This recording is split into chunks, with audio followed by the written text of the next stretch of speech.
Ladies and gentlemen, this is it. Stand in line for your fix. A triple shot of Marcus in the mix, serving you yet another round of fish and grits. November 14th, 2017. How's it going for you, fellas?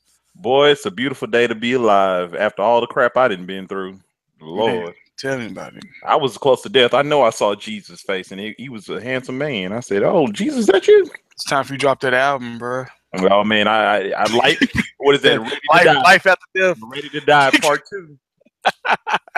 So they Biggie sent you on back, reincarnated. huh?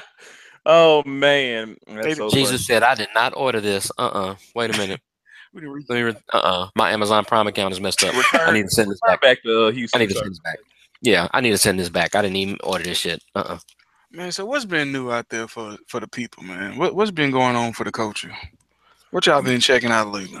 Man, so lately I didn't get to really check out too much of anything since I was in the hospital, but I did get a chance to look at a new show on Netflix. Oh, it's not new. I think it's kind of old, honestly. It's called Mindhunter. Man, that show is amazing. Uh, Personally, I think it's one of the best shows that I've seen on Netflix of recent. And the reason why I say that is because from the first two episodes, there was a lot of exposition, so a lot of dialogue and a lot of getting to know the characters or whatnot. And basically, what they're doing is this guy who is a what is he a negotiator? So he talks to people down, the criminals down, who's about to have that has a hostage or something like that, and they want to study the criminal mind on why serial killers do what they do. So it's basically the process of them learning about serial killers, interviewing them, talking to them, and it's really intriguing. It's just crazy. It's amazing to see how crazy people are, and they think they sane. Yeah. That's the crazy part. Yeah, some nuts out here, my man. Oh, they out there. They out there. What, what That's you all I what All you the been time. checking out, Will? Man, I have been on a multimedia fiesta here lately. On the Netflix front, Mindhunter is good. This D. Ray Davis stand-up special that just came out, I want to say the yesterday or the day, is Oh, actually D-Ray pretty got a new good one? too. That's my boy right there, man. Yeah, got a new one. He acting the donkey on it too. Uh, That's what's up. there's a documentary uh, on there that just came out called "Let It Fall." It documents the ongoings and key little things that happen in the decade leading up to the LA riots of 92 with the Rodney King verdict. It starts back in 82 and it goes on and it tells you about the culture of LA and the police scene, things that was going on with Mayor Bradley and Chief Gates, and a lot of inside information that a lot of people may not know that led up to all of the uprising that came across in 92 following that horrendous Rodney King verdict. Mm. It's a really good watch. It's got a lot of interesting perspectives on it, uh, and you're guaranteed to learn a lot because I was definitely dialed in back then when it was actually happening, and there's a lot of stuff that Brought back memories. documentary it brought back memories uncomfortably so, but it tuned in and it gave you a lot of light on situations that I had no idea about. Most people probably didn't have any idea about unless they lived in Los Angeles at that time. It's really good for folks that like to keep up and kind of chronicle the history and stuff like that, and kind of see where we've been so you can know where you're going. It's a really good look. And that's on what again? That's what It's on Netflix like. Netflix. Yeah. Oh, it's on Netflix. Yeah, I'm gonna check that out. Mhm. Oh, then also everybody's been ready for this. I've been waiting for this since I want to say 2000 when I used to sit up every Saturday morning and watch a cartoon. Justice League is finally 48 hours away. I cannot wait because when I've heard from a Yeah, lot of the buddy. reviews on Twitter, it's a fun movie. It's really enjoyable. The characters good. They say the villain is weak. What to expect from modern day superhero movie, but as long as the Justice League, the whole league works, I'm good for it, and I can't wait to watch it honestly. Yeah, And I it haven't should seen be Thor. good. You seen It Thor, should be right? good. I saw Thor. What I'm are your not gonna takes on it? I I'm want to hear not what gonna you think. give too much away. But I will say that for moviegoers, folks that just like going to the movies and stuff like that, fabulous movie. A lot of action, a lot of fun parts. Good back and forth as you would probably expect from the Avengers movies between Thor and the Hulk. But again, as Uncle Buzz, Thor Ragnarok is an awesome Hulk movie. That's what I heard. I heard it's a terrible It's Thor the best movie. Hulk movie. It's the best Hulk movie ever made. Oh no. Okay. And that was the one thing that I didn't like. That was the one thing that I was kind of cringing about when they started releasing trailers, and it was so many things involving the Hulk in there. Or recent Green Hulk. No, it's recent Green Hulk. But the thing about it is, for me, is the concept of it is the same reason I was disappointed in Batman v Superman, because I was looking for a Superman sequel, and I got a Batman movie with Superman guest starring in it. It's almost kind of the same feel in this movie. And don't get me wrong, it's not a bad movie. Let me stress again, it is not a bad movie. But if you were expecting like a true Thor sequel, a Thor-centric movie for the most part, that's not it. Let me ask you this, and this is where I want to take this, because I'm glad you brought up Superman, Batman versus Superman. When I first saw Man of Steel, a very divisive film. People didn't really like it. Some people liked it. I personally thought it was an incredible movie because it showed me a different side of Superman. It was like Superman before he became Superman, so he wasn't always so jolly. You know, he had his woes, and he's going through the earth, and he's like, you know what, I don't feel like I fit in, and things of that nature. Practical.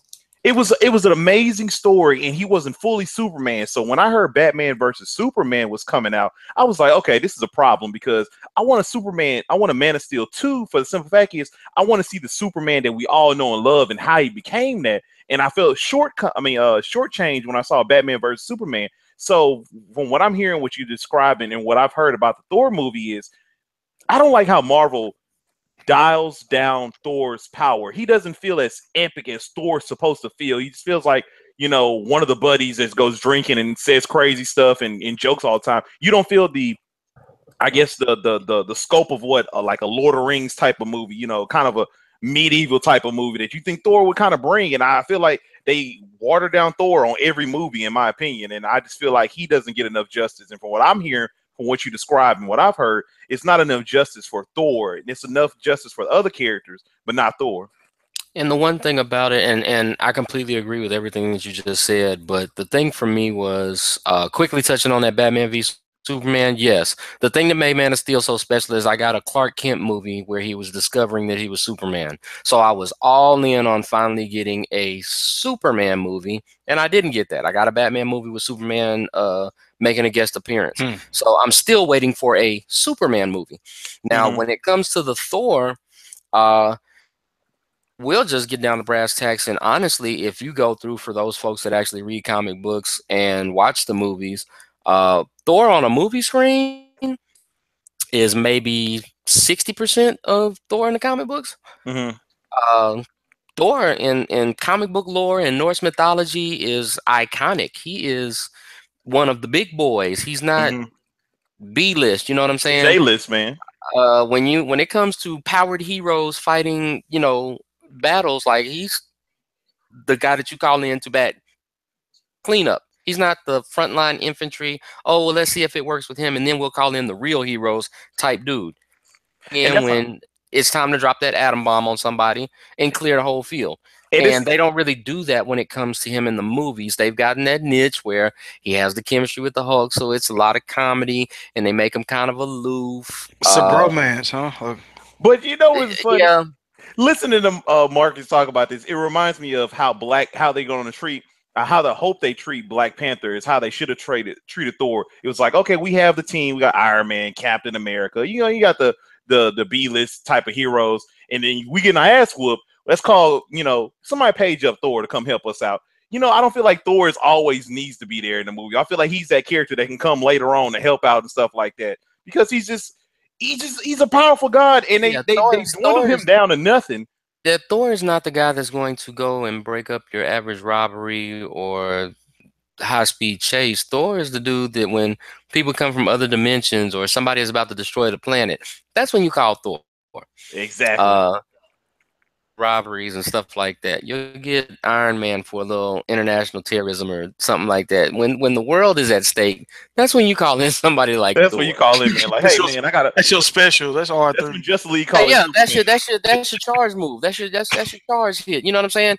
It's not the light attack button. No, let's get Thor. Light Yeah, it's attack. not X. Light attack. No. It doesn't That's a work heavy like that. attack. But Yeah, unfortunately, attack. You gotta make hold on them in the Marvel universe as far as the cinematic universe is concerned. And now it's going to be funny because we're going to revisit this in February, because you would swear that Black Panther is probably the most powerful hero in the Marvel universe, the way that they're probably going to put him on that screen. Mm-hmm. Not that I'm complaining, I but can't wait. it just doesn't make sense in the way that we would think of it, because we're familiar with the way that, Thor is in the comic books and stuff like that. So you would think that, I mean, a dude that can control weather, lightning, open up dimensional portals with his hammer, fly, super strength, blah, blah, blah. You would figure that he'd have a slight leg up on Black Panther, but I don't think that's going to be the case. Nah, it ain't. And you know what? I'm gonna be there in February in my dashiki. I'm be looking good, and I'm gonna be ready. Oh my God. Tribal face paint. I'm gonna have the fro on. Okay. We about to be in that thing. To all of my listeners out here for this podcast, let us choose to exercise some restraint. This is not a call for everybody to dress up like they at the wedding in Zamunda. We're Coming to Coming to America. America. We are coming to America. All white. This is the new blackness. I will say, however, that I do have a nice Black Panther shirt that has never been seen that I will probably sport that night. That you will pull out. No, tell me that will be pulled out. I'm not about to go tribal on everybody and paint my face and throw on the dashiki and stuff like that. I may come out there in a full Black Panther outfit, man. I'm going full. Oh my God, I will film that. I will Ultimate Warrior face paint. I'm about to come out there with it all, man. I'm about to come out there looking straight like the collar on the forehead. We going in. Oh my God! I came here to see my king fight. I came here to see my king fight tonight. Don't get kicked out so quick. I came here to see the greatest country in the world. But sir, Wakanda does it. Yes, it does. You are a liar. You cannot see it. You cannot find it. You constantly try to downtrod my people. You don't know anything about Wakanda. Have you ever been? Please? No. Exactly. Yeah, get this man out of here and get me my tickets and some popcorn. Get me my tickets. Give me some African juju beans. Get me my tickets now. Bro, that movie gonna be awesome. They calling the cops, bro. They calling the cops. I can't wait. But there's nothing else out there in the atmosphere that I haven't seen. I heard Mary Jane got canceled. Kind of glad about that. Haven't. That's exactly one of them Who shows. Awesome. How to Get Away with Murder is killing it still. I haven't caught up on the latest episode, but it's still killing it. Queen Sugar going into its last episode tomorrow, so I will be checking out both episodes from yesterday. Yeah, that was pretty. I watched that the last couple weeks with my girl. It's been pretty. You liking it? Poor Blue, man. Hey, man. Poor Blue, man. Poor Blue. We ain't trying to throw no spoilers out there, but you just know poor Blue. Damn, bro. Poor Blue and poor Ralph Angel. They both got a poor. But yeah, you know what? It's been some entertaining stuff out here. In my opinion, there's a lot of good movies to go check out. You got Thor out there, then you got Justice League coming out. The Foreigner with Jackie Chan is really good too. I heard that. I'm sorry, I didn't get a chance to mention that. The Foreigner with Jackie Chan is really good too. I heard it was really good, and I can't wait to check it out. Jackie been holding it down for damn near 3 days. Jackie been holding it down since Rumble in the Bronx, man. I was about to say, that's one of those few guys that I can really say I've never really seen a bad Jackie Chan movie. I haven't either. Personally. Even you know what's crazy about it, when he was on an interview before, I'm not trying to go too long, and he was saying that a lot of the motion pictures that have been brought from China to over here that he did, they changed the title of the name, so people come to him and say, "Hey, Drunken Master, that was a great movie," and Jackie Chan be like, "I don't remember that name." Like he don't know the name of that because they switched the name up. That's what's pretty funny. But man, if you ever want to see a good Jackie Chan movie, watch Drunken Master. That movie's phenomenal. Oh yes. As an improv too, you guys got your top 5 actors. Would you know if someone just asked you who's your top five? Number one is always. What kind of actors? Hold on, wait. You can't just do that like across. We talking across the board, just period. Across the board, just across the board. Oh my God. Okay, go ahead, Griff. For mine, it's always going to be Leo. Leo's always going to be my go-to because that dude's always holding down for years. He's never makes a terrible movie like many people say. He's number one for me. Number two is always also going to be a person that's always been underrated to a lot of people's eyes, but I love his work, and to critics they give him his just due. But that's Daniel Day-Lewis, another personal favorite of mine. Number 3 would have to be Oh, you know, I'm gonna throw Denzel in there, and I'm gonna throw Denzel for the simple fact is Denzel. I feel like he automatic at this On point. American Gangster alone blew my mind, and I just said, "Damn, this dude here got it going on." And I'm talking about from all the movies that he's done, from Remember the Titans to John Q to the list goes on how he's been holding it down. Yeah. And number 4 would have to be number 4. Who's not number 4 in my acting? I wouldn't know who to put at 4 and 5. Honestly, there's just so many good people out there. Honestly, if you want to put out number 4, if I want to spitball, I'm going to say Steve Carell, because I love Steve Carell and I love everything that he does. And then maybe, but he's not a typical a top 5 actor. But somebody you enjoy. That's fine. Somebody I enjoy. Yeah. Then number 5 will have to be, I'm gonna say Chadwick Boseman. He's getting in my top 5 for the simple fact is I love this dude's demeanor in every movie that he does, and I know he hasn't been out there long, and I know he hasn't had that much work. But this dude, you see star power on his face. He just exudes star power, just the way he talks, to carry himself, the swagger he brings. I love him. I'm with it. I like it. What you got over there, Will? For me, and I really can't put them in order, but I guess they would just be the 5 that really come to mind for me. First and foremost, because of his range, because of his incredible resume, and because he actually holds that distinction. I'm gonna treat it like basketball rules and be like he's one of the greatest at his position. Greatest action movie star ever. Harrison Ford is in my top 5 without question. I like it. I like that. I like that. I like him. Harrison Ford will always be in my top 5 without question. There's no type of movie that he can't do, from comedy to drama to thrillers to action movies. He has iconic roles all up and down his rap sheet, from Han Solo to Blade Runner to Indiana Jones. The list goes on and on. Jack Ryan. I mean, he has an incredible body of work, and it's undeniable. Oh, I forgot about Robert De Niro. Oh my God, I can't believe the disc. Oh yeah, don't jump back now. Don't jump back now. Yeah, it's too late, bro. It's too late. Keep going. I'm messing up. Just keep going. Another also incredible range, incredible body of work, iconic in the fact that to me he's the greatest sports movie actor of all time, and that would be Kevin Costner. Incredible resume. I mean, he's had so many game-changing blockbuster movies. He was the best thing about Waterworld, and that movie was horrible. Yeah, but I mean, you go through and say that you've been in some of the best baseball movies of all time, which is a long list. Anything from A Field of Dreams to Dances with Wolves, The Postman. I mean, he's done chick flicks. He's done hardcore action movies with the 3 Days to Kill. Oh, I like that movie. He's another one of those guys that he's another one of those guys that has incredible range. You really can't box him in. And it's just one of those things that when you see a Kevin Costner, like, oh, I might check that out. I heard Kevin Costner's in it. He's one of those kind of guys for me. Denzel is a no-brainer. Yeah. Denzel is a supreme no-brainer for me at this point. Showing a little love on the other side. I am a huge Angela Bassett fan. Yeah. She has played many different types of roles as well. She's not one that gets boxed in. She's not the typical angry black woman character all the time. She has scope. She has vision. She's done culture as far as music roles with the Tina Turner. She's been in comic book movies. She was Amanda Waller in Green Lantern for the 15 people that saw it. That was a terrible movie. Yeah, she was one of the few bright spots in it, but incredible range. I'm looking forward to seeing her in this new 911 series that's coming out. But she's always been one of my top. Let me see. How many is that for me? 3 or 4? That's 5. That's 5. Yeah. Is that 5? Yeah, you got them. Let me give an honorable mention. 2 honorable mentions.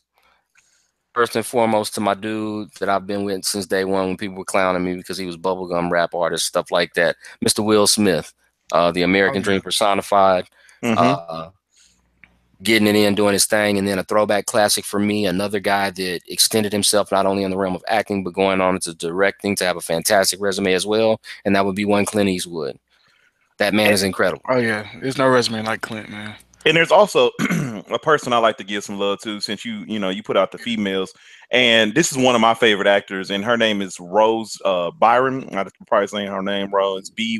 I'm probably saying that so wrong, but who knows? Who cares? She is. If many people don't know, she's the wife on Neighbors. She also played in Damages, which is an amazing TV show with Glenn Close. Played in Troy. 28 Weeks Later. Insidious, X-Men First Class, and Apocalypse. Get Him to the Greek, Bridesmaids, and Spy. And the reason why I like her is because she's very versatile, and she can really do a whole bunch of roles. Damn good resume. She's funny, and she can do drama. Like, I've never seen nobody who can just do comedy like that and drama like that. And then also another person I like to give some love to is my girl Cate Blanchett. She's been holding down for many years. Many years, and I'm just sad that she didn't have the glorious performance that I would have loved for her to have in Thor, but I heard she held it down enough, so that's all I need to know. Those are my 2 honorable mentions. Oh, no doubt, man. Let's jump into some music that we've been jamming, man. Y'all all caught up on the Big Crit? Woo! Of course. Am I? Jesus, who hasn't? Man, I didn't listen to, I want to say 5 interviews, listen to the CD like 20 times through. That album is phenomenal. And the thing I love about Big Crit is he finally showed his Big Crit isms. That was his thing about his CDs. Like, I love Catalytica, but you didn't feel the Big Crit of Mixtape, where you felt the full force of the South coming out of Crit. And he let it loose on this album, and I love it. I love it from the Big Crit side and the Justin Scott side. I love every track. It's maybe a few tracks that I don't like. I don't like Miss Georgia, and I don't like there's one other song I don't really care for, but if you want to look at the lyrical content on this album, the best that he's put out, this has to be the second best album I heard of the year. And the reason why I say that, he's better than Damn to me. And the only reason why I say that is because Crit. What? Hold on, time out. Hold on. Talking about the greatest album of all time. The only reason why Crit album is better than Damn is because Kendrick didn't hit his peak on that album. His peak was like, he didn't hit his peak. He put out a great album, but you still said, I could have had some more. There's nothing more I could ask for from Crit from listening to both of these CDs, because you hit a whole range of what he brings and what he embodies, and from lyricism, production, to his cadence, to the way he can. You get caught up that you going from track to track because it plays so well. And I really love this album, and I think this album is something that many people should be checking out, as well as Lute, who I dropped his name a few podcasts ago. Check out both of them albums, Forever and a Day, and I forgot what Lute album's called. So excuse me on that one. Oh, it's West 1996 Part 2. That's the name of the album. Okay. You got a top 3 on the Big Crit? On the album? Yeah. I'm gonna tell you right now, Mixed Messages Forever is embodied in my head, so it will be my favorite. Number two will be Get Up to Come Down with CeeLo. That whole beat is just shows what Crit is. He's so outcast in that song, and I love it. And then also another song that everybody loves to put Drinking Sessions in their top 3 probably, but me personally, I'm putting Layup because that song is just so smooth to me. Okay, I'm with you. I fuck with a Confetti. Oh, I love Confetti. Yeah, Confetti Off the Chain, and then Ride With Me. I've been jamming. Hey, Pimp C was holding it down on that chorus. So yeah, that was my big line. Oh yeah, see. Who you like? What you like, Mark? Big Crit with this album. I'm not gonna go too much further because you guys said more than enough.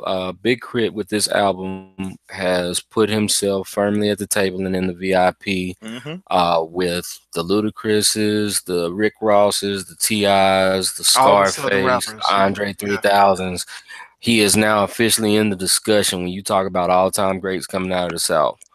I still jam Boogie Miles. I don't give a damn. It's not even a debate at this point.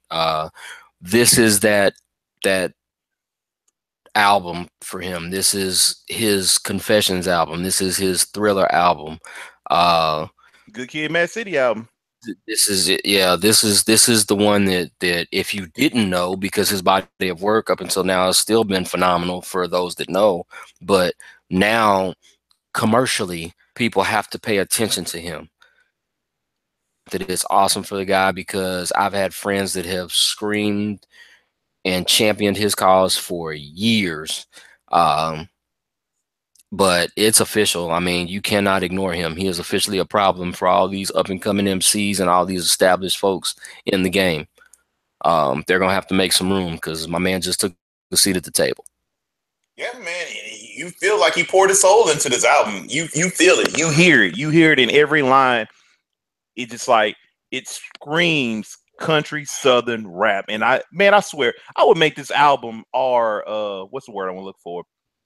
Our album of the year, or something. Not album of the year, but our, like, to embody what we are as a podcast. To this point in middle November, this is the best year of hip hop since what year? If you just had to throw a year out there, since what year? It's been a lot of major. It's been a lot of great music this year. I would say on both sides. I would say maybe 99 or 2000. Wow. Only reason I say that is because you go through and you look back at that time period, and that was Eminem, up and comers when Ja Rule, DMX, Eminem and DMX popped up on the scene in a major way around then, and just kind of really took the. And you get that same feeling with a lot of these guys with what they're doing now, with this surge in the face of everybody claiming that hip hop is dead and that these young kids don't know nothing about rap and they mumble too much, this, that, blah, blah, blah. You got some really good MCs that have come out here to let you know that the art ain't dead. The genre is still quite alive, and they can get out there and represent with the best of them, regardless of how much people try to hate on it, because they might be new or you might not be able to identify. Hip hop is hip hop. Just because you don't identify with it don't mean that the shit ain't hot.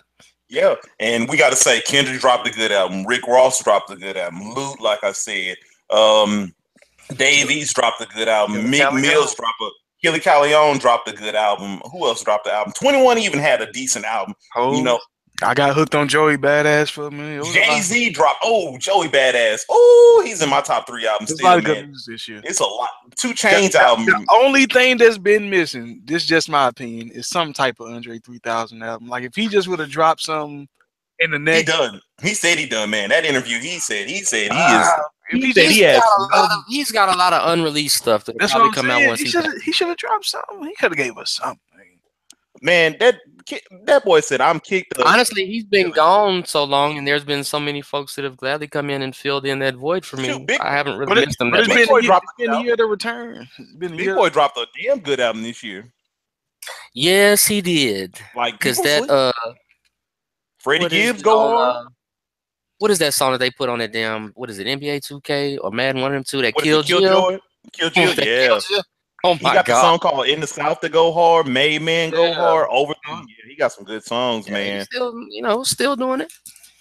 And then check out that JID. I know JID didn't put out an album, but he put out a mixtape. That dude right there is the future of Dreamville, and he holding J. Cole down. Yeah, no. So it's been some good music. Oh, then also let me show a little love to the little young people out there. That boy 21 Savage and Offset dropped the album that was pretty decent. Without warning, I'm gonna tell you 4 tracks to check. Listen, 4 tracks. Nightmare, Ghostface Killers, Ric Flair Drip, and Mad Stalkers. I'm telling you, Offset is the most unsung artist I want to say out right now, because Migos really holds him back, because that dude be spitting. And I'm talking about, if I can give love to Luke, Big Crit, and all them, you know I'm not bullshitting if I say Offset got some bars. You might want to check it out. Okay, I'll give it a try. I'll give it on your account. You may fall asleep on 21 Savage. Come on, Unc. You got to check it out, man. I'm going to let you young dogs have it, because that is out of my age bracket. Oh, man. I'm going to go back and listen to that first Wu album. Put on my Timberlands, homie. Oh, there you go. And then you're going to be sweating. Them feet going to be sweating out of here in Houston. Nah. When you get raised in Timberlands, you know how to wear them in season and out. Oh, well, I don't know how to wear Tim's too well. Oh my god! Motherfucker be coming out. It'd be like a pool of water coming out that fucking shoe. But I got like a baby foot. I went from a size 12 to a size 9. Like, what the hell happened?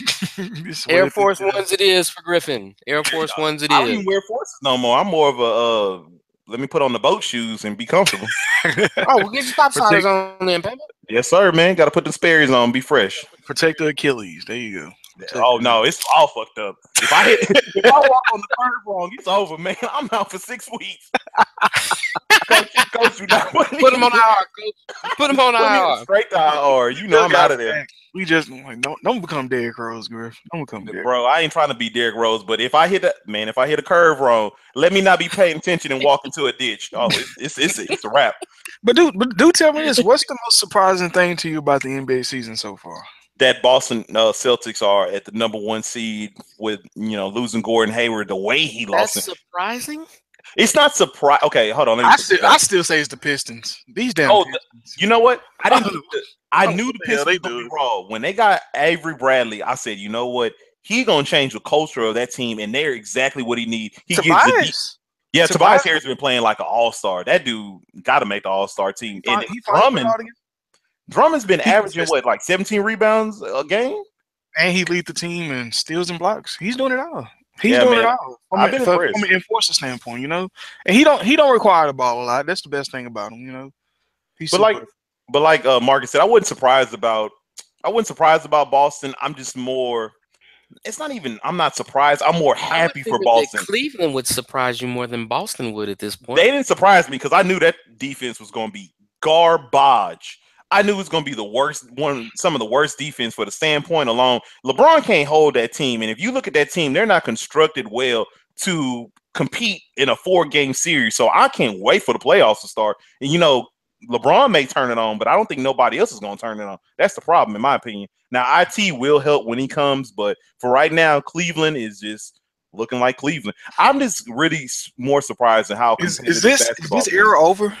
This era officially over? Or we no, I'm not gonna. I'm gonna say no. I'm gonna tell you. You said you believe it's over. It's not over. I'm asking. I'm talking about Marcus. I'm amazed that he even asked that question. I don't believe it's over for the simple fact is I can turn on the NBA game and I know it's the beginning of the season. I know it's the beginning of the season. They just don't look like they having fun. I've seen the guys. They don't look like they having fun. No, see, and you know what? I don't know what you're watching because I've seen it. I watched it in person. So the Cavs just they don't. Look the Cavs. It's not that they're an old team, so I don't expect them to show me that. But when I see the Sixers out here competing, when I see Milwaukee putting in work, when I see the Sixers putting in work, when I see the Nuggets holding it down, when I see the Lakers coming competitive, even with Lonzo struggling to shoot the ball, I'm really impressed on how people are playing. People look competitive now. Now the Warriors and maybe the Cavs may be bored right now, and they just kind of. That's the thing I'm talking about. I'm talking about the Cavs. The Cavs look bored with basketball. That's what you think, but I don't think it's that because they just look terrible in general. It shows a flaw in coaching. It shows that LeBron can't always carry his team. It shows that he doesn't know how to, I guess, construct a team. But then again, it's like Isaiah Thomas is not there. And I still think that Isaiah Thomas will change that. But for right now, we're seeing exactly what we were supposed to see of the Cavs. They're going to struggle on defense, and they're going to try to have to outscore people. They don't have the three-point shooters anymore. They don't have the consistency on defense anymore. They're just not making them no more. No, they don't. Kyle Korver is past this age. Kyle Korver is it. J.R. Smith ain't there. J.R. ain't always been a prolific three-point shooter, so I can't. That's what he does. He's there to shoot threes. I mean, he don't make them all the time, but his role is to jack up threes. You've been bored with basketball. I personally been impressed with with basketball. I've, like you said, Detroit Magic. Go down to Dwight Howard's actually having a good season right now. He's enjoyable to watch. Seeing who else I've been impressed. That's it, really. I mean, I personally enjoying it, and I'm enjoying my Rockets ball and James Harden for MVP. That's it. That's the only team that matters right now. Everybody else I hope the audience ain't listening to you. I hope they listen to me. I hope they ain't listening to DeMarcus because DeMarcus is depressing. Wilson, what's impressive about the NBA season? Since Griff think I'm just being a grouch about it. You are. You put on your grumpy britches today, sir. Well, the one thing that I can say that I am impressed with so far early in the NBA season is the fact that it's not the usual suspects. You see a lot of new faces. You hear a lot of new names out there. You see a guy that you get encouraged by looking at a young Ben Simmons combining with Joel Embiid in Philly. You look at Giannis Antetokounmpo staking his early claims to the MVP with otherworldly performances. That man is, and it is flipping scary. Man, his Euro step was depressing. Man, the way I saw him put the Euro step on somebody, I said, Jesus. Did he travel? Let's run this back. You go through and you look at stuff like that. You look at young teams like the Magic, who I love. That's actually my number 2 team.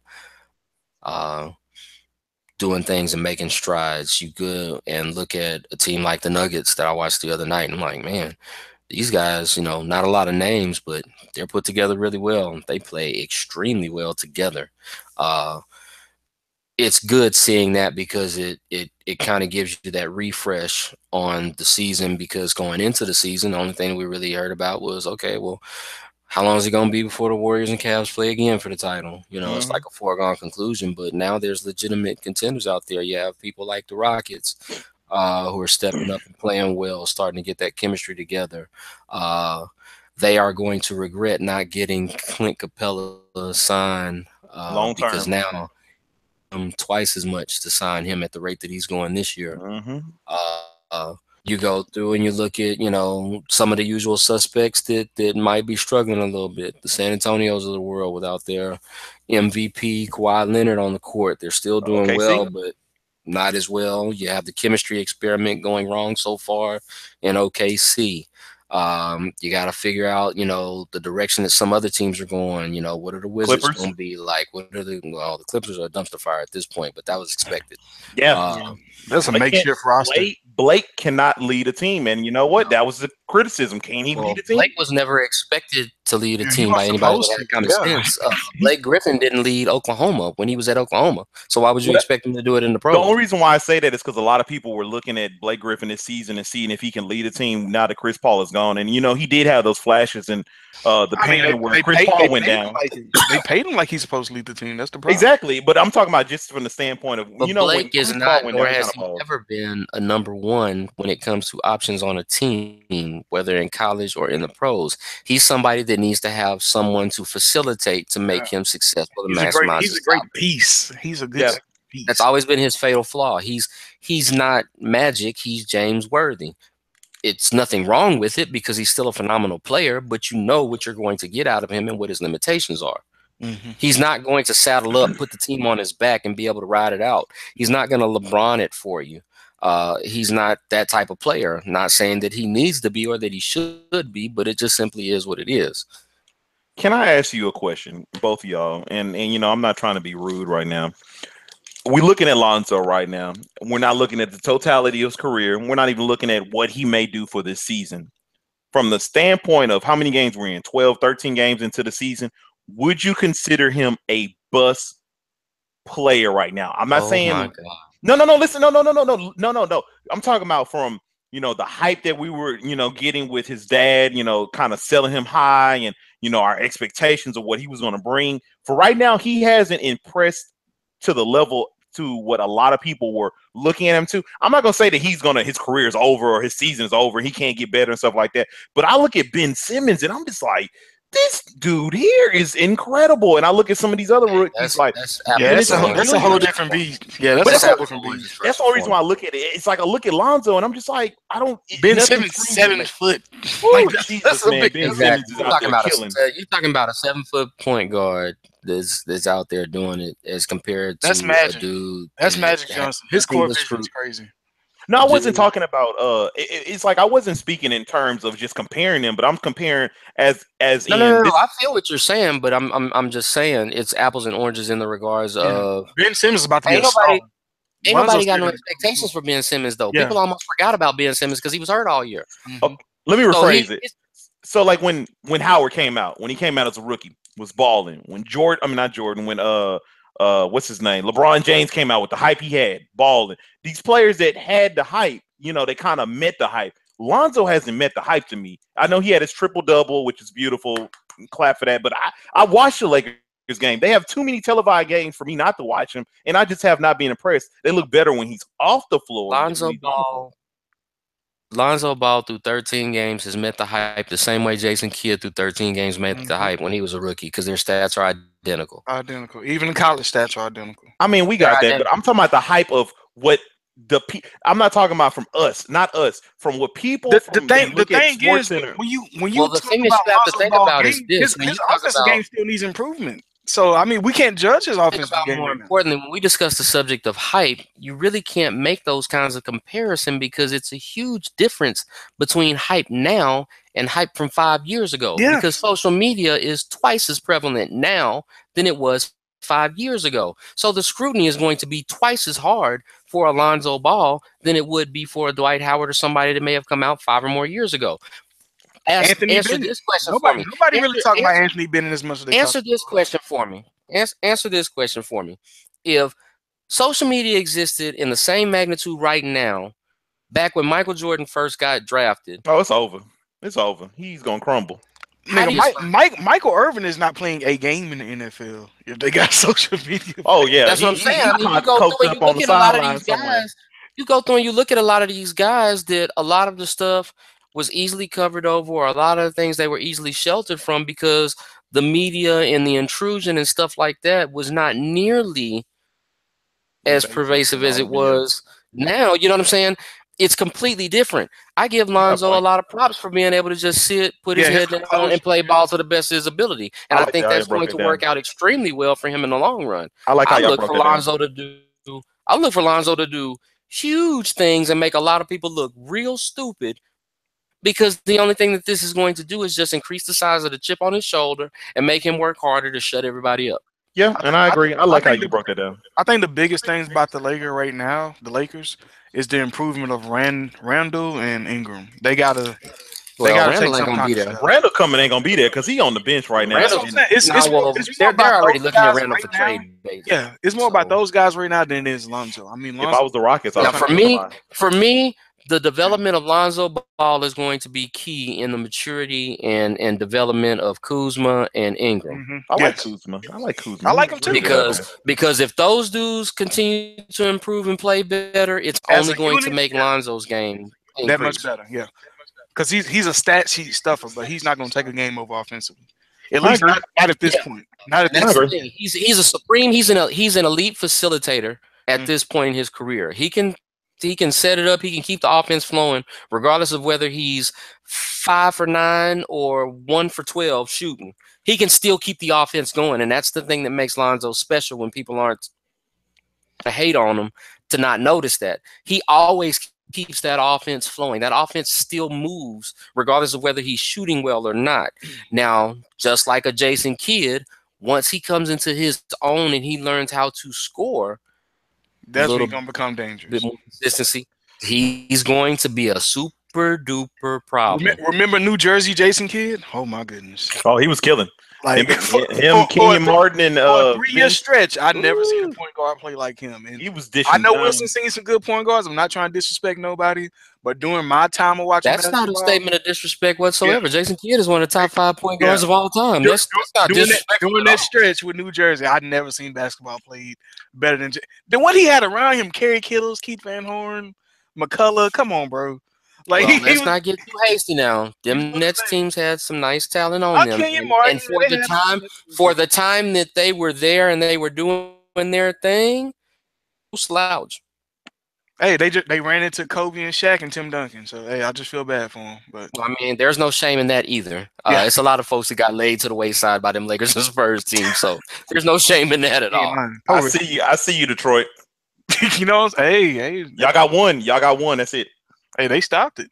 Hey, and shout out to the Celtics for winning that 13 straight tonight, holding it down. Kyrie with the mask on. Whatever. Oh, look at the hate. Mask off. Hey, man, let's do I'm sorry. I've never been a Celtics fan. I've never liked anything about the Celtics. Sorry. Dang, but you like Brad Stevenson, don't you? Man. Oh, you gotta like Brad. You gotta like Brad. He's a good coach. He's no Pop, but he's a good coach. At this point in the NFL season, who's the midseason MVP? Who you guys got? Most people are gonna give it to Giannis. I'm gonna give it to Harden just for the simple fact is that the Rockets sitting at 11-3 time with the Warriors. NFL. NFL. Oh my lord! You know what? I was looking. No, you good. Oh my god! I was in a trance. Don't get me wrong. As far as the NBA is concerned, I see that he threw in a little publicity for the beard. I see he threw in a little publicity for the beard. Yeah. I just threw it out there. I just want people to know that James Harden is averaging 30 points. His numbers are going to go down with Paul there. I'm interested to see how that's going to work out. I am too. But since Clint Capella is the MVP of the Rockets. Oh yeah, he is. But the reason why he gets his numbers because James Harden dropping dimes. Clint Capella took that Jared Goff step. I don't know what the hell these. Yeah, I don't know what he was drinking because him and Jared Goff must have been working out the same time. It's called working out in the off season with Akeem Olajuwon. It ain't too hard to tell. Hey, we seen Hasheem Thabeet. We seen Dwight Howard. Can't nobody get it right. Dwight still can't hit. No. He the first one that's getting it right. Don't put it on my man Akeem like that, because for the Hasheem Thabeets and the Dwight Howards that you've seen, you've also seen the LeBrons and the Kobe's. Who also work with Olajuwon. So don't get it twisted. It just depends on the mindset of the player that's going in. Clint Capella don't have a. I'm talking about the Houston.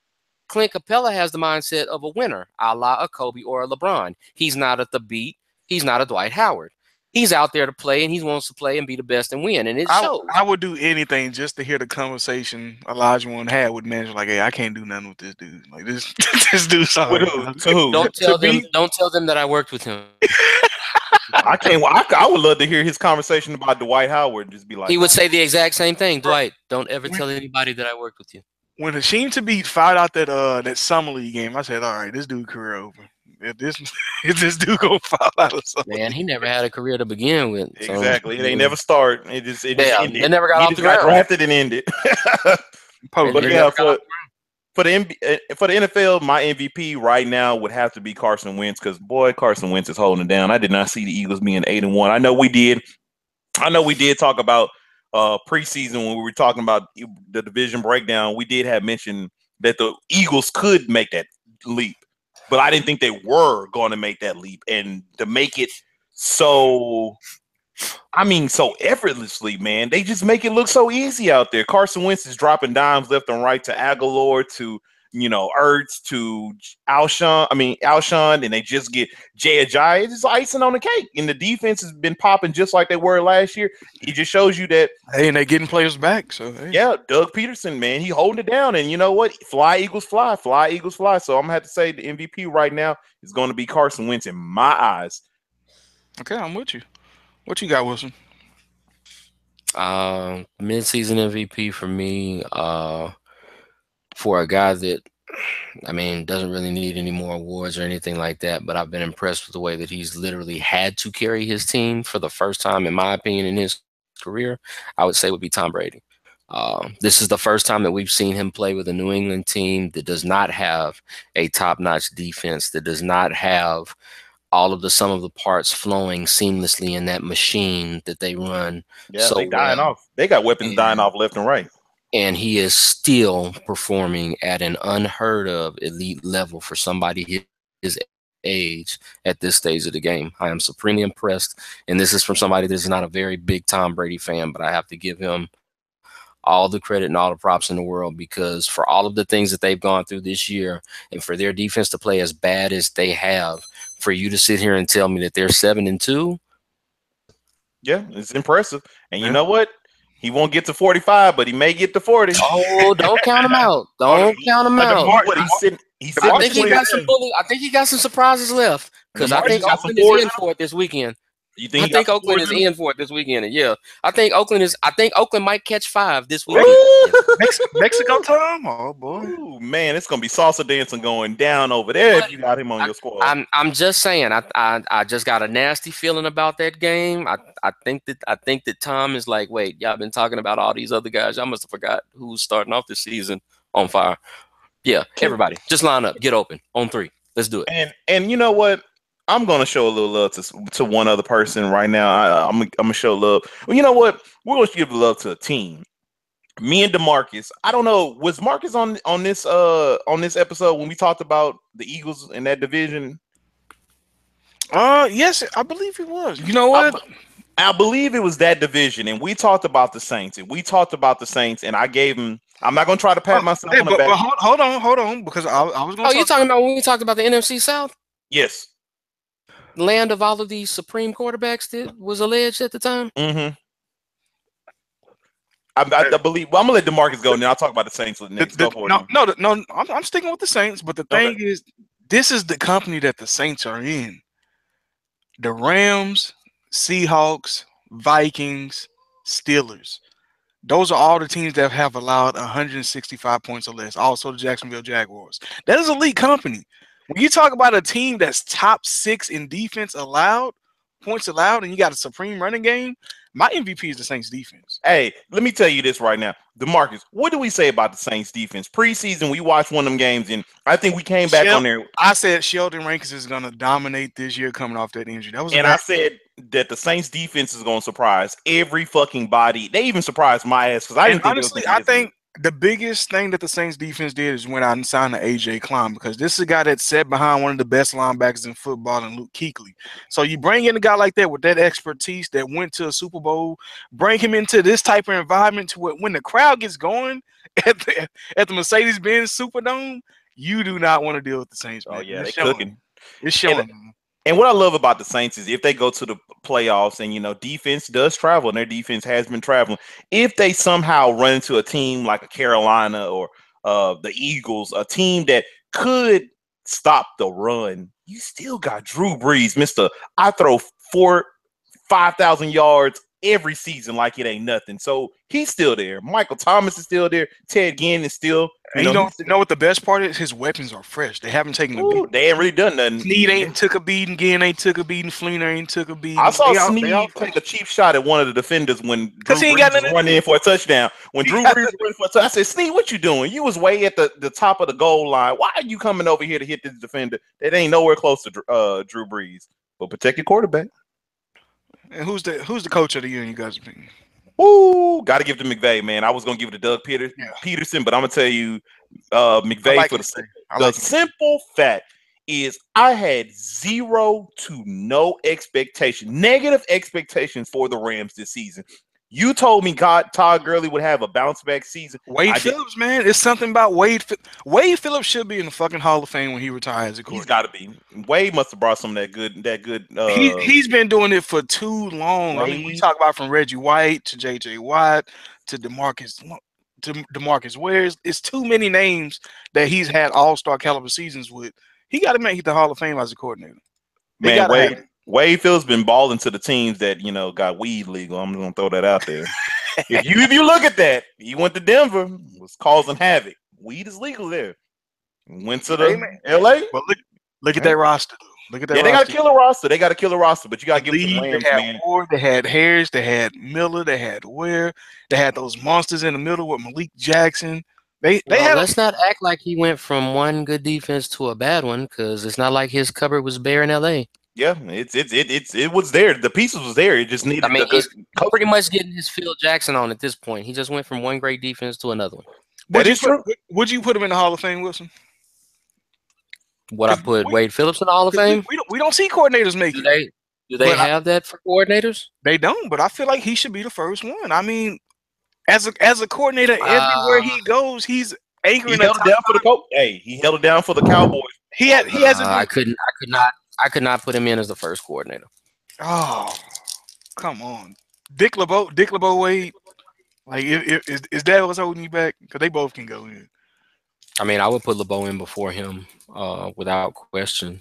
If LeBeau goes, is where you go. You talk about Wade Phillips, but guess what? But I mean, if they were going through and they were doing a category for coordinators and stuff like that, the first coordinator that would have ever got in would have been Buddy Ryan. That's true. He got lifted up after Super Bowl when that don't happen. Because there has never ever been a better defensive coordinator in my lifetime than Buddy Ryan. That is true. The 4-6. Hey, DeMarcus, you talk about Wade Phillips, and I like Wade Phillips, and I think he did a good job. But guess what? The Rams defense was legit the year before. The thing was the offense.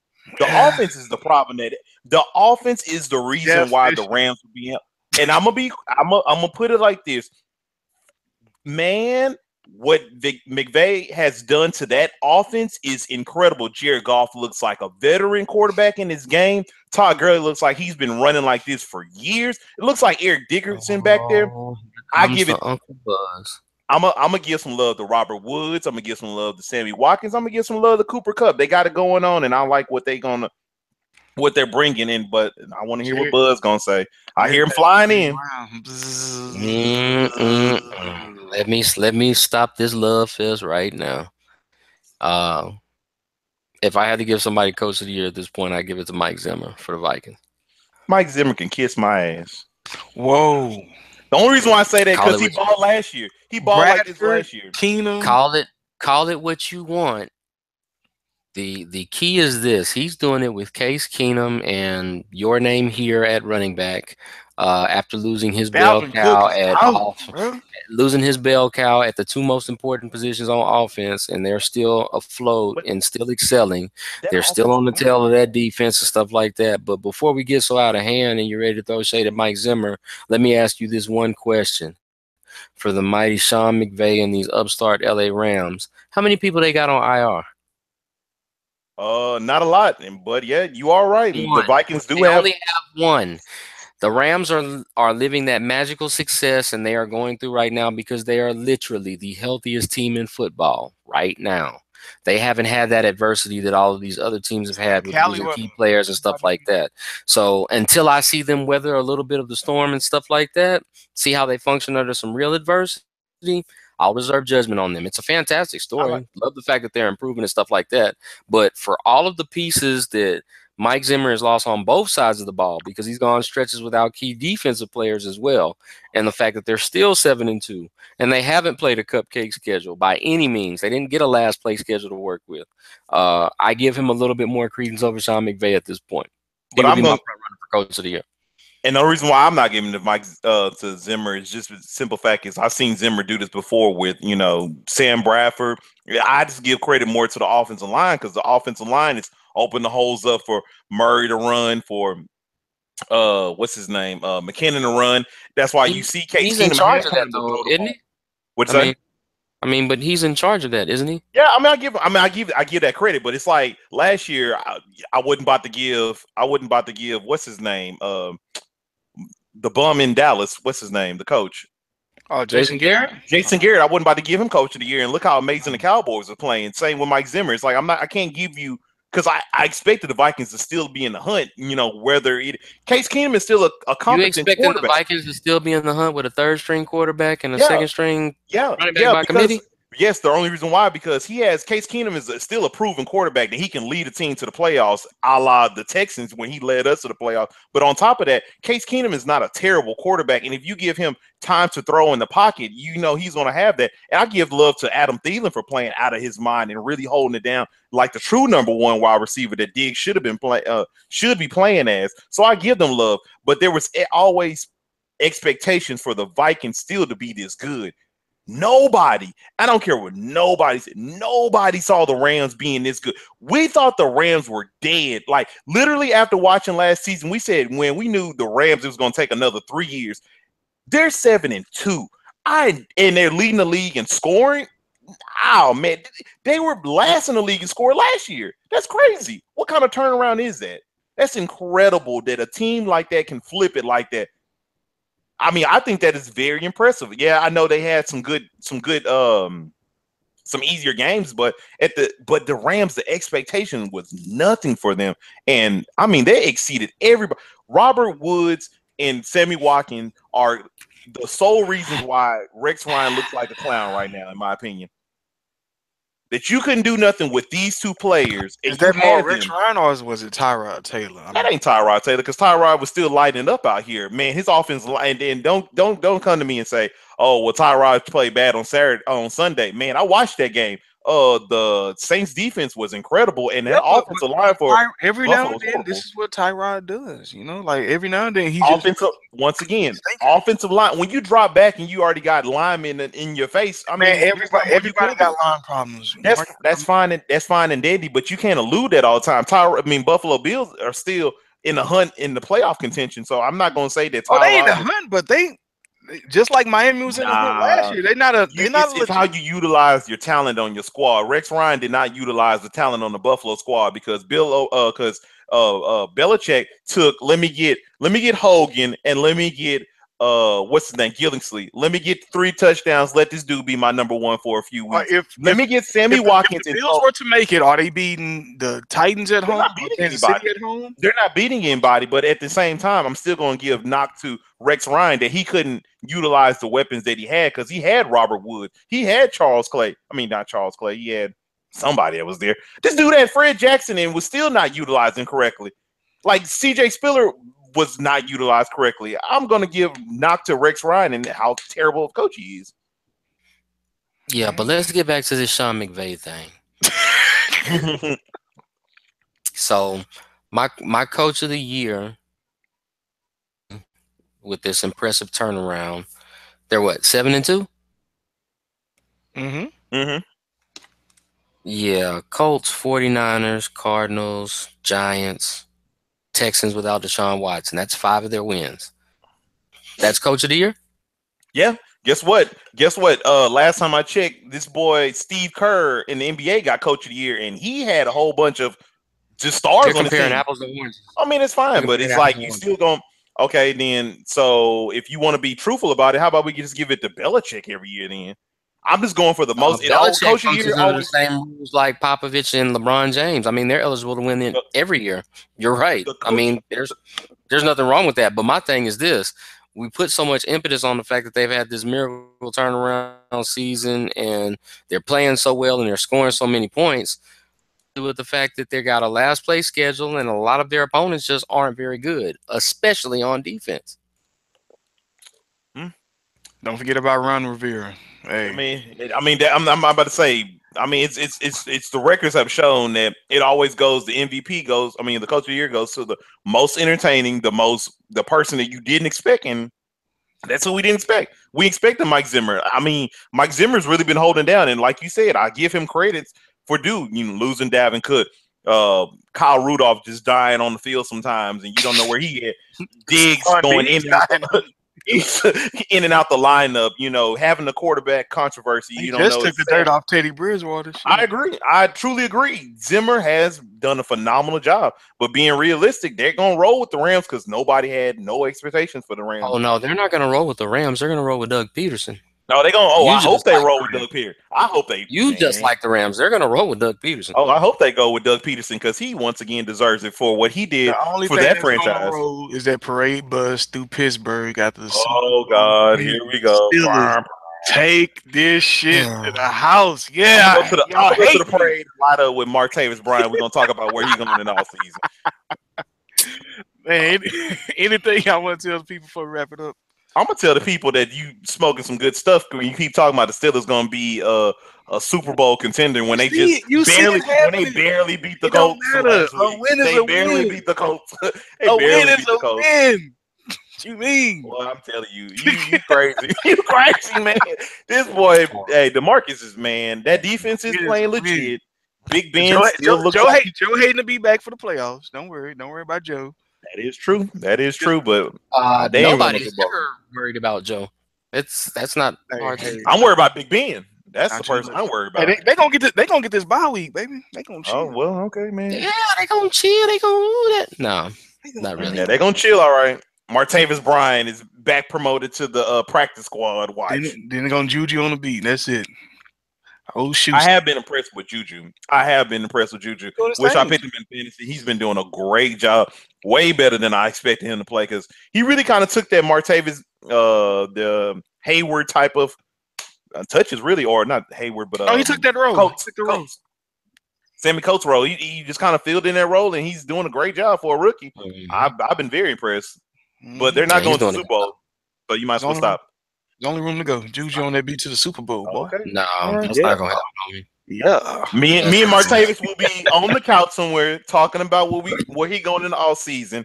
Come maybe the first game y'all play in the playoffs. Maybe y'all gonna get bounced out. So y'all see. Unless it's the Jags, that may be a different story. Hey, Jags holding it down, but hey, y'all laughed at me. Y'all both laughed at me when I said, "Hey, the Jags might fuck around and win this division, man." And Blake Bortles, man, he looked pretty good when Leonard Fournette wasn't doing nothing last week. I'm just like, if they both can get on the same page and kind of get it going, I like them. They went away from Fournette toward the end, but look what he was doing nothing. But at the end of the day, they still had 51 pass attempts for Blake Bortles. It's like, are they first in the division? Yeah, they're tied for first, but they tied for first. Because the way Marcus was beating his chest about them winning the division, I thought they were like, oh, they're gonna win that. First. They're gonna win that. Who are they tied with? They're gonna win that, boy. The Titans. The Titans. That was the team that I picked to win the division, right? And the Titans blew out. Just making sure. And making sure. All right, we're gonna see. You want to? I owe you a candy bar because we made a bet about something. I can't remember what it was. We can double or nothing on it. Do we want to make it a? Do you want to make it a? What is that? What's the big size candy? Is it called big size? King size. You already owe me the king size Milky Way. I'm saying we can double or nothing on that. Hey, we can. Because I'm gonna tell you, this is who the Jacksonville Jaguars play for the rest of the season: the Browns, the Cardinals, the Colts, Seahawks, at Jacksonville, Houston, Texas, the 49ers, and the Titans. Give me my candy. I'm telling you, they gonna whoop every one of them teams. So they going undefeated the rest of the way? That's what you tell me? I can see them going undefeated. Oh my God. Do you want to bet on undefeated? Mark, please don't. Estimate. Please don't bet. Jacksonville. you overestimate Jacksonville. You in the 13-3 Jacksonville Jaguars got to go. Tell them let's go to Vegas. Let's put this money down. That they gonna run the table, man. Now see, the problem is he's gonna come back in a couple of weeks and he's gonna be mad and he's gonna be like, "Well, they would have won if Blake Bortles didn't throw them 4 picks." Hey, and then okay. I'm rolling with it. They gonna win all of these. As long as Blake Bortles is still playing quarterback for the Jacksonville Jaguars, they will never win 13 games. Let's go, Bortles. On the victory, Jalen Ramsey. Let's go. Oh, I will call my shot on here like I have privately with my beloved Green Bay Packers. My coach, I guess, seems like he wants to get his head out of his ass now. But I told people last week, over these next 5 games, they're going to go 4-1. Okay, you say Rodgers 4-1 back. Yeah. Okay. They played the Bears. They have the Ravens next, the Steelers after that, the Tampa Bay Buccaneers after that, and the Cleveland Browns after that. That Ravens game, they're going 2-3. That Ravens game is going to be losing to the Steelers and the Ravens. Very interesting. No, they're not losing to the Ravens. They're playing in Lambeau. They're not losing to the Ravens. Lose to the Ravens, but I would love to see that defense. That defense, man, the Ravens defense been looking good. They had a bye week. They're not going to lose to the Ravens. Joe Flacco been talking about, hey, I want to air it out a little bit. Woodhead coming back. Hey, man. I don't know. Oh yeah, but they still have Joe Flacco in their offense. I think those Ravens going. Hey, them Ravens, man, them Eagles. Hey, they're gonna be flying with the Eagles. I'll take some candy bets on that if y'all really feel that strongly about it. I give it to the Ravens that they gonna take that dub over Green Bay. Come Joe on, Flacco is gonna be looking like. And I'm glad I'm about to go into a diabetic coma. I'm about to go into the last 2 games because you know damn well they're gonna lose to the Vikings and you know damn well they can't beat the great Matt Stafford, aka the best quarterback. And I'm sorry, you said what? Whoa! You said Stafford. What? You didn't hear the rest of my statement? You didn't hear the rest of my statement? I said they're going 4-1 on these next 5 games. They've already got 1-0 on that. They're gonna lose the last 5. They'll be 8-5 when Aaron Rodgers comes back to beat Carolina, Minnesota, and Detroit in that order. You have my team fucked up, sir. That's a comeback. That's a comeback and payback mission because Aaron Rodgers is personally going to make sure that he makes Detroit pay, and he's damn sure going to make sure that he makes Minnesota pay. That shit'll be must-see TV. I wouldn't be surprised if they flex that Green Bay Minnesota game to Sunday Night Football. I'm gonna tell y'all right now. Anthony Barr can get his 3 sacks. Flacco is gonna be looking like Falco out there from the Replacements. He's gonna be killing. Keanu Reeves gonna be dropping dimes. Stop. He's gonna look like Flacco from the Replacements in the first game that they played. Then he his dick knocked in the dirt. He gonna Lambo leap on y'all boy. He gonna Lambo. Oh man, you know he ain't got no ups. You know he ain't got no ups. He gonna Lambo. And you know what, DeMarcus? Since y'all have been ducking me, you can come in and you can gloat and toot your horn and stuff like that. I mean, we played the Sunday Night Football game after Thanksgiving against Pittsburgh. You're more than welcome to come up to the bar and hang out with me. Oh, Sunday night. Yeah, you can come name it and claim it. Y'all can watch this lose. Watch this loss. You can come on up there and hoot and holler and cheer for your Big Ben and stuff like that. Man, Big Ben ain't gonna do nothing. Hey, he gonna do it all. Funnier things happen. They gonna play in Pittsburgh or no? Yeah, they're they playing in Pittsburgh. Oh, never Yeah, mind. they playing in Oh, Pittsburgh. yeah. When Griff back off, that's when Like Griff is the gospel when it comes to football. That don't impress How nobody. dare you, man? Griff How know, dare you? he know when not to bet against the Steelers. Hey, I know when Griff is an Eagles fan. Griff is an Eagles fan. Hey, we flying high over He's here. used to being little brother in the state. So yeah, he's always gonna bow down to your son. Oh, how disrespectful, boy. We flying high over here, man. Let me fly. I'm an eagle. Let me fly. As the meme that I saw today would say, yeah, a lot of people are hating on the Eagles right now, especially Vince Lombardi trophies. Hey, man, it's all good. It's all good. When we finally get that trophy at the end of the That's not gonna happen. At the end of the run, you know, and Carson Wentz is saying, I like to thank Marcus Griffin for holding down for all these years. And let me throw some more casual shade, just to let you know how far that reach. Just to let you know how far that reach is. You guys have an outstanding coach. I remember him well. I know where he comes from. Oh, you trying to be disrespectful? I'm not being disrespectful. That's a Mike Holmgren and Lambeau Field product, homeboy. You better check his resume. I'm gonna let you know right now. Them Eagles gonna be flying high into the Eagles Super Bowl. been living high off the hog of Packers assistants for a long time now. If Rodgers don't break his arm and he can make it through, this may be an all Pennsylvania Super Bowl. Boy, stop. Hey, I'm telling you. Oh, Boy, here we stop. go. Here we go. What it's gonna be OG Big Ben versus Little Big. I can't wait till I see y'all on Thursday, man. I might dash both of y'all with some damn water. Man, what else we gotta talk about? What else we missing out here in these streets? Man, shoot, that's about it. Yeah, whatever you want to. I mean, hey, I do want to say my bad. Time out. My bad. Call of Duty. We are being a little disrespectful. On the video game front, Assassin's Creed Origin is fucking phenomenal.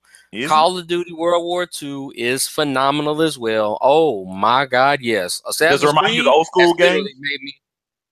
Old school, but it's completely reinvented. The fight system and the way that you collect stuff and get your XP and stuff like that is a lot like Destiny. Well, I can't wait to try that game out. It's the biggest map out of any Assassin's Creed ever. I gotta go get it again, man. I gotta go get it. Black Friday shopping, man. Yeah, that's what I said. I got rid of the PlayStation 3 and they say, oh, well, here goes Assassin's Creed. Here goes Call of Duty, Spider-Man coming. I said, oh, Jesus, I need to come back and get it. Yeah, it's legit. It's really good.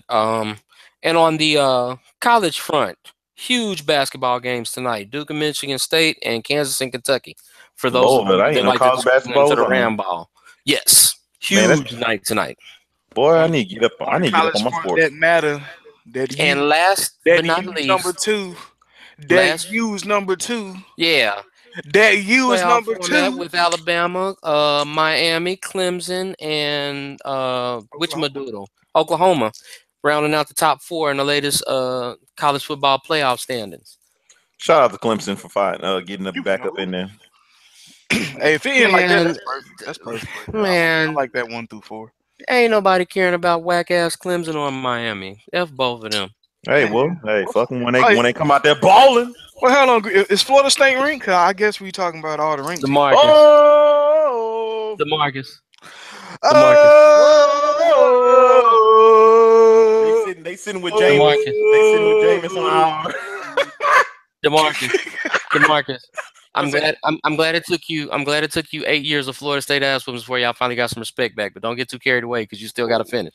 Dang, you see the disrespect when you finally break an 8-year streak of getting your ass kicked by the Seminoles every year, I'm sure you want to celebrate. You know, college football in Florida is always on rotation. You know it, man. Bruh, how long has it been on an 8-year rotation? Don't act like that's something. You act like Miami didn't dominate for about 6 years, man. Then Florida, they've never beat Florida State. They've never beat Florida State 7 straight years. The championships. It's all about the goal. They've never beat them 7 strate years. You can say whatever you want, but they've never beat them 7 straight years. Oh man, yeah, like y'all Florida State won the state championship the last 4 years in a row. I'm just saying, they did a state sweep 4 years in a row. And if you're a U fan, right?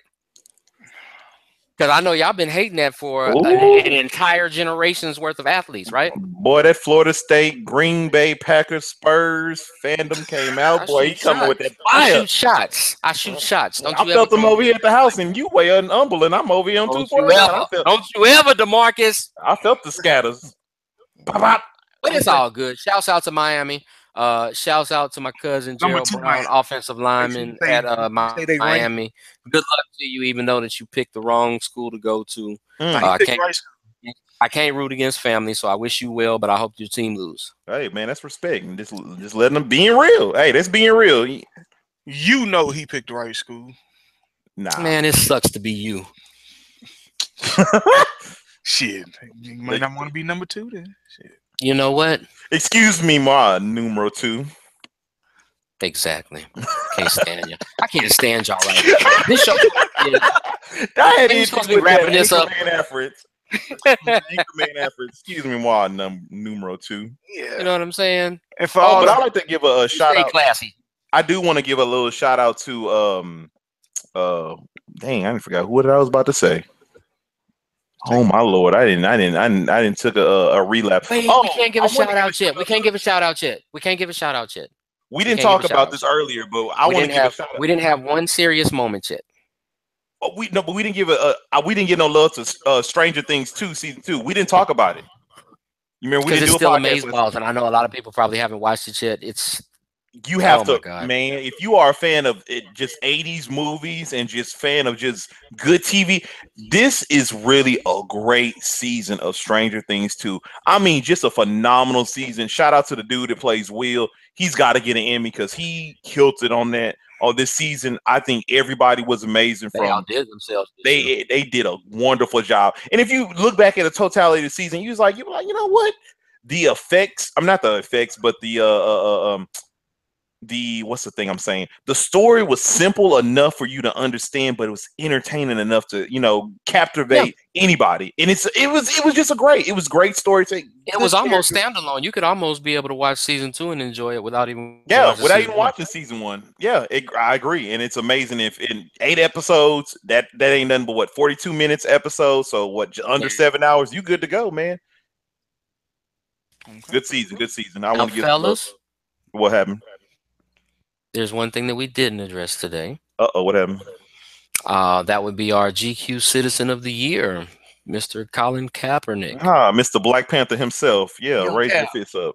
Shout out to Cap, man. A lot of folks giving him some flack. I've seen a lot of stuff locally, a lot of memes around. People are so upset that he won Citizen of the Year instead of a Justin James Watt, who raised so much money for hurricane victims and whoa, people are debating that. They're saying that Jay-Z. There are a lot of people that are up in arms. There was a former ESPN anchor that went off on Twitter about it. The thing I would love to say about that is JJ Watt, what he did was a phenomenal thing. What he did was amazing. What he did will never be forgotten for a certain amount of time. Yeah. What Colin Kaepernick has done will never be forgotten. He has single-handedly changed the face of football. For the simple fact is, I think he created a wave that was not just felt in the NFL, was felt all over, that he created new ways for people to come out on oppression, whether it is you being abused or for your, for the color of your skin or, sexual abuse. You got all these actors all of a sudden coming out, actors and actresses coming about all these actors and executives molesting them. Do you not think Colin Kaepernick gave some of them the type of fire in their spirit so they can come out and speak against wrong is wrong?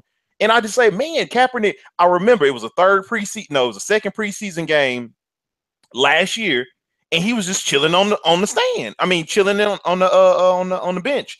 Chilled on the bench the third time. Guess what? A cameraman shot him, and you never thought in that instant of just watching a preseason game that he would change the face of the whole entire country just by sitting down, just by kneeling. It started with sitting down, then it went to kneeling. But you got to give the man some love, and you got to say this man has changed things for forever. Like the NFL would never be the same because this collusion case. This man, Colin Kaepernick, shows you that he's not coming, half-assed. The dude's coming with a mindset behind what he's doing. So he's coming to this collusion case. He's got to have some facts, and let it be known if they find them facts, oh shit, it's about to be crazy. And I have to give the man all respect, all just due. I never would have thought Colin Kaepernick, the man with the tattoos, would just light it up like he did. He's been doing an amazing job, and I got to give him some love. Also, back in the day when he gave love to tattoos, talking about this shouldn't define me. You shouldn't judge me. Just I got tattoos. I'm still a human at the end of the day. So he's always trying to create change, do what he got to do, and respect it. Respect, 100%, my man. But yeah, Marcus probably got to say something about it too. I didn't want to take everybody's time. He there? Or he dropped out? Will. Oh, Wilson didn't left us. He didn't ran off on us. Wilson and moonwalked. He didn't cry. That's what happened. He had to go to the bathroom to get a tissue. I know I got a little emotional there, No, that's 100% fact though, man. This dude has really become like a global icon. Like I don't think anybody imagined this. He had this type of impact on the world, society in general, even the NFL. Like this is about to be a huge deal. This collusion case, just like you said. So I'm interested to see how it's gonna play out. But that dude's definitely an icon. He deserved it. Whoever said that Watt deserved it more than him is. You reaching like you Michael Jordan at the end of Space Jam reaching with that shit. Like that don't make no sense. For the simple fact is, we all like JJ Watt. What you did is awesome, but guess what? It only touched Houston. Yeah, but Kaepernick touches everybody. It was a global thing. Mm-hmm. I mean, it's untouchable right now. There's nothing else. There's no citizen that I think is more deserving of the award, unless you want to give it to those people out there with humanitarian work, stuff like that. But other than that, Kaepernick, man, he's holding it down, and he goes to show you that money's not everything. And I love the message that he brings, and I love the silence that he continues to have. I don't need to know your thoughts. Just keep on walking, and let me see your actions speak for you. And that's what he's doing. He's still out in the community. The community hustling, bustling, doing what he got to do to change things, not looking for the attention, even though the media brings that attention. His own money. It's his own money. Yeah. That's an amazing thing. I've never seen somebody so selfishness that have that much just that shows that much integrity on an everyday basis with the cameras on. I love it. I do love it. So yeah, that's about it for me. Oh Lord, don't tell me that DeMarcus didn't dropped off on us. No, I thought we had got Wilson back. Oh man, I thought you dropped out of us. I'm back. We found him. I'm back. Oh, how was your cry? How was your cry? Was your cry all right? I'm back. Oh my God, I can't with you right now. Give a quick 2 cents on the thing, go ahead and Cap. Although you've covered it beautifully. For me, man, I really hate the fact that people exist in a time and place now where everything has to be scrutinized. Everything has to be a point of division. Everything has to be something that somebody has to make somebody bad in order to make somebody look good. Colin Kaepernick and JJ Watt have both contributed so much to their respective communities, to their sports, to their causes, and they should both be celebrated. Not for the same reasons necessarily, whether you agree with them or not, but it should still be celebrated because at the end of the day, they're two human beings that don't really have to, but choose to think about much more than themselves. They use their platforms to the best of their abilities to try to get a lot of the things that they want to get accomplished done. JJ Watt will be an icon in the city of Houston until the city of Houston no longer exists. That's a no-brainer. Colin Kaepernick will be an icon for his people and his community and his race until his race no longer exists. That's a no-brainer. Regardless of what side of the fence you dwell on, regardless of how your views are, yada, yada, yada, at the end of the day, you have two people that are trying to affect change in a positive way and that are trying to increase awareness and help people. I salute both of them for different reasons, but just the same, I salute the both of them. I'll always have a tremendous amount of respect for JJ Watt because I've never seen him do anything other than try to go out and help his fellow man, be the best person and role model that he can, be an awesome humanitarian and philanthropist. And in times of crisis, he's gone through and he's helped move mountains and generate all kinds of support and awareness and disposal to help people that were desperately in need of it. I've seen a young man in Colin Kaepernick that's gone through and used his platform, and he's brought awareness and change and potential change to societal infrastructure and our views and perceptions about things that people were so casual to just overlook or turn the other way about, and make people stand up and really pay attention to an ugly side of a problem that has been around for far too long. Whether people agree with the way that he went about getting that attention is not really my argument. I'm really not concerned about how they feel about it. I'm too busy appreciating the fact that he's done something to make people open up their eyes and hearts and open up their ears and engage dialogue and ask questions and try to identify and try to come to some sort of commonality as far as what can we do to affect change and bring about solutions, and not just continually sweep things under the rug and ignore them. And for that, he will always have my respect. He will always have my undying respect. Sports is far bigger than just the community. Things that he's doing is going to affect this entire country. It's going to affect the world. It's going to affect a generation of kids that hopefully will not have to grow up and suffer from those same things that we've all had to grow up with. I think that at the end of the day, just celebrate the fact that people are trying to do things positive, and they don't really have to. He could have just stayed home with his millions of dollars and just been selfish and did what he wanted to. Mm-hmm. My house wasn't flooded out, so I mean, good luck to the rest of y'all, but I'm chilling. I'm good. You know what I'm saying? But he chose not to. Celebrate those things. Celebrate the fact that there are decent human beings out there that are actually trying to do things to make a positive change in the world, and not be so quick to just find out what's wrong with everything and never pay attention to what's right about everything. I agree. And shout out to Sean Penn and my boy Brad's Pitt, holding down for all them years. Man.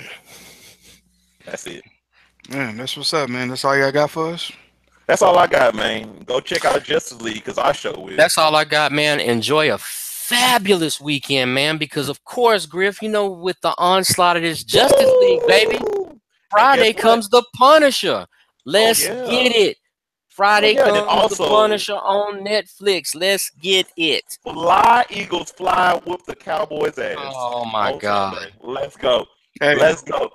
And you may look up and see a bird or a plane, or you might just see Marcus Griffin flying over y'all asses, because the Eagles don't take that dub. The cops. Well, Marcus, you can't stay in the air too long, because Thanksgiving is next week. So we're gonna have what happened? What's next week? Thanksgiving is next week. We're gonna need you back to earth. Oh no! I ain't coming down. I take my turkey, put it in the refrigerator, leave me some dressing. Well, we out. That turkey gonna be in the refrigerator for 4 days. Black people don't throw away their leftovers. Oh, I need my turkey sandwiches. We taking it old school. Well, you better take some of that wing and put it in them greens. That whole wing. Just throw it in there with that. Boy, that's that good season, boy. We don't do that swine no more. You better put that turkey wing in that damn greens. Eat the yams and the potato salad together.